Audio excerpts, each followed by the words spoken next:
Hello everyone.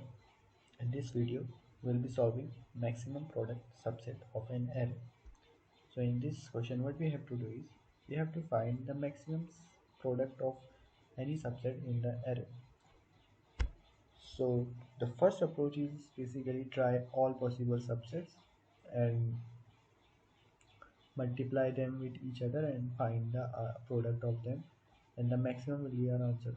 But the time complexity to generate the subsets will be too big of n, and multiplying all this plus will require plus big of n squared, so it will be around exponential. So we will just omit this approach. And the second approach is that we can count the number of zeros and the largest negative element in the array.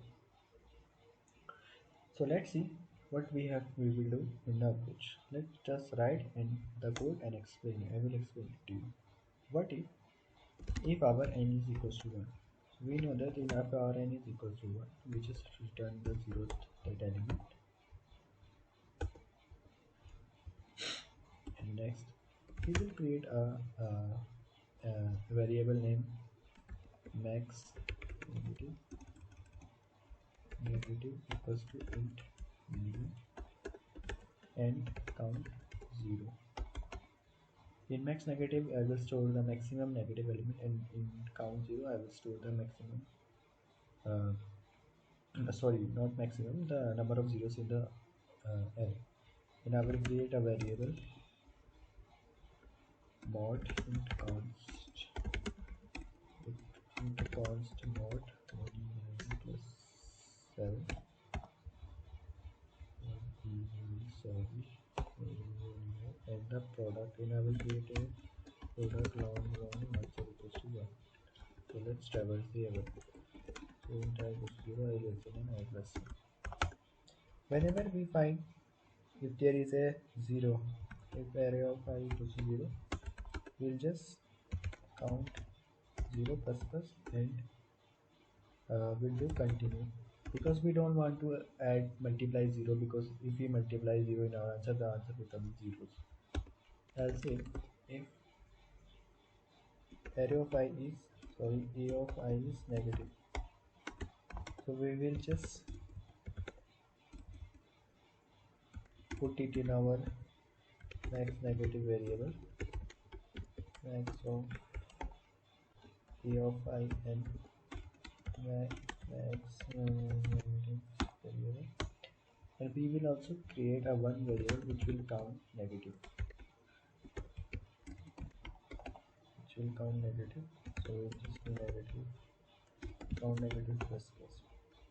And after that we will just store the negative, multiply negative and positive into a single variable. We'll just store answer into a of I, and we will just mod it so that so it doesn't overflow. And after that, we know that our array will contain 0, negative and positive. If suppose if all the elements are 0, so our answer will be also 0. So we will say, so if count 0 is equal to 1, we will just return count 0. Else if what happens is we can have only single negative element and rest of the elements are 0.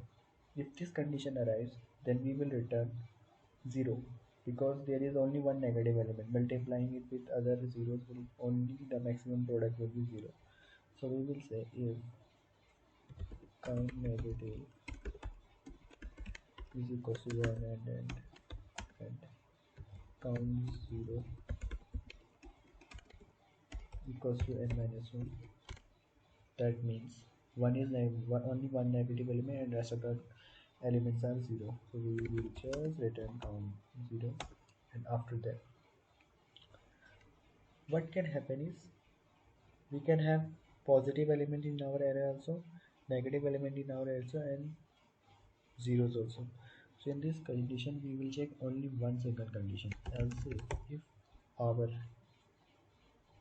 negative count negative is odd, So we know that if we multiply negative element odd times, the answer will be odd.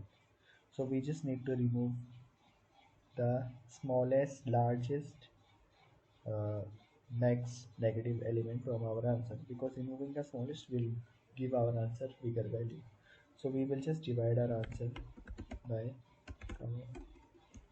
max negative. After that we will return our answer. So let's compile it and check whether it's working or not. So let me just submit it.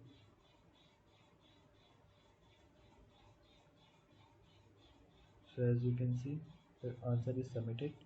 The time complexity of this solution is big of n, and the space complexity of the solution is big of 1. Big of 1 is space complexity is y, because we are not using any extra vector or array to return the answer. We are only using some small variables, and the time complexity is big of n because we are using a single loop. Thank you for watching.